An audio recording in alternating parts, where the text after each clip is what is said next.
So guys, good evening. Ayos na. Good evening. So guys, yun.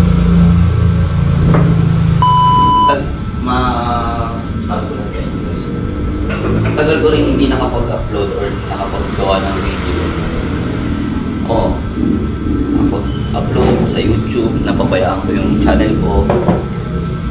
Yung bago kong channel. Kasi nga, kung matatandaan nyo dati guys, yung almost siguro nasa pa 500 subscribers ngayon, yung YouTube channel is nakit YouTube channel ko. Hindi ko siya hindi ko siguro meron ding buwan may buwan din na hindi ako na-upload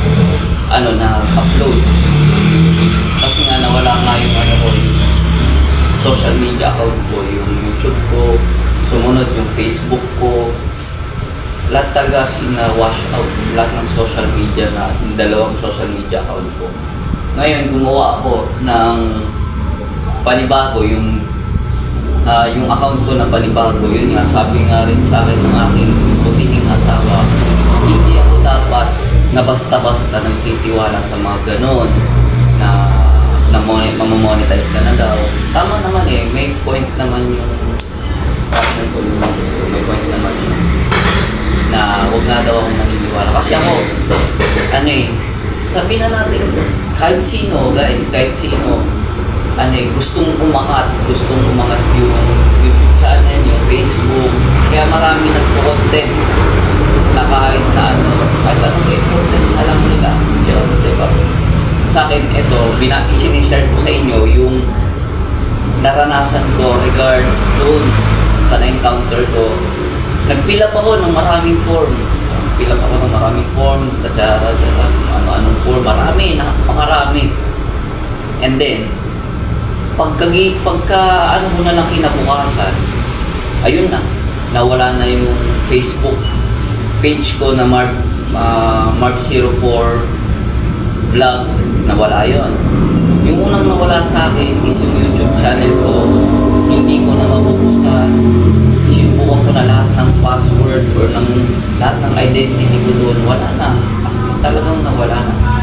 Kaya ako sa inyo guys, sa mga subscribers ko, sa mga followers ko, sa ibang sa viewers ko na gusto maging content creator, ayun, be aware or be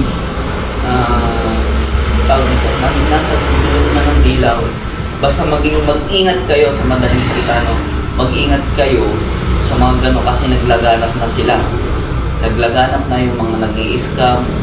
Lahat ng bagay na ini-scam na nila. For example, sa pera, Gcash, lahat ng account nyo na pwede nilang i-hack, gagawin nila. Kaya yung misis ko rin na nagturo sa akin na huwag basta-basta magpapadala sa kung ano man ang sinasabi nila through online, through social media. Kaya naging lesson learned na rin sa akin. Ito lang, hindi ko maano sa inyo yun. Yun nga, sabi sa akin, ano na naman yung tignan mo muna bago mo i-click. Sabi nga nila think before you click. Kaya yun din ang sinabi sa akin ng asawa na basahin mo muna mabuti, i-justify mo muna mabuti kung totoo ba yan, kung legit ba yan, para hindi ka maloko. Kasi hindi biro yung ginugol mo para makuha mo yung mga subscribers, para makuha mo yung followers mo na gano'n. Kahit sabihin na natin na hindi ka gano'n kasikat. At least merong nanonood sa'yo sa mga video mo na 2,000 up na followers, 2,800 something na viewers, na subscribers na tao. Biruin mo yun. What if pa kung 1 million, 2 million followers, 4 million followers, 15 million followers, all in all, Kong TV, lahat, pipin ko na sila Kong TV at Kong TV. Yung ibang social media influencers na marami, almost 15 pataas yung mga views nila, di ba? Isipin mo yun. yun guys. Kaya siguro sila, inisip nila mabuti kung tama ba to,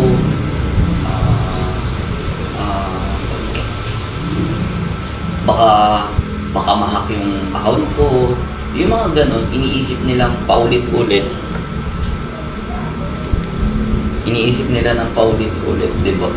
Kasi ang hirap talaga sa sitwasyon ko. Ako small vlogger lang ako, small content creator lang ako, pero sabi ko nga sa inyo, sinasabi ko yung nararanasan ko.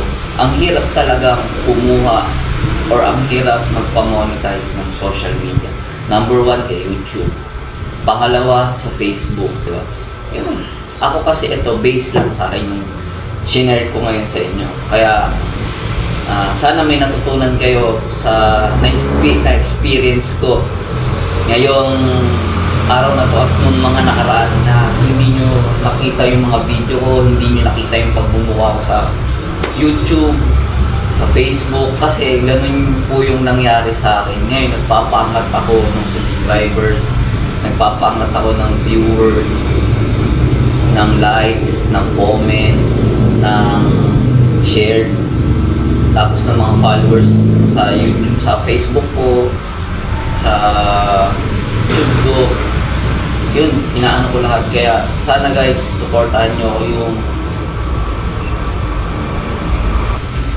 So yun, basta please like, comment, share, and follow na rin sa Facebook ko, Facebook account na Marbs04B2. Ilalagay ko dyan sa comment section. Marbs04B2.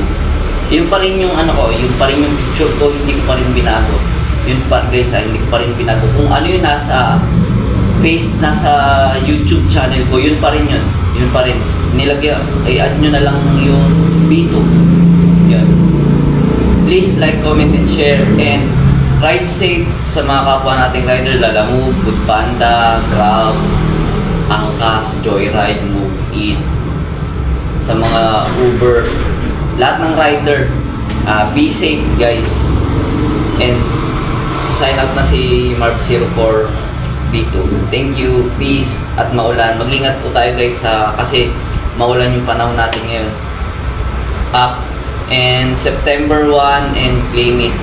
Diba? Claim it. Thank you guys.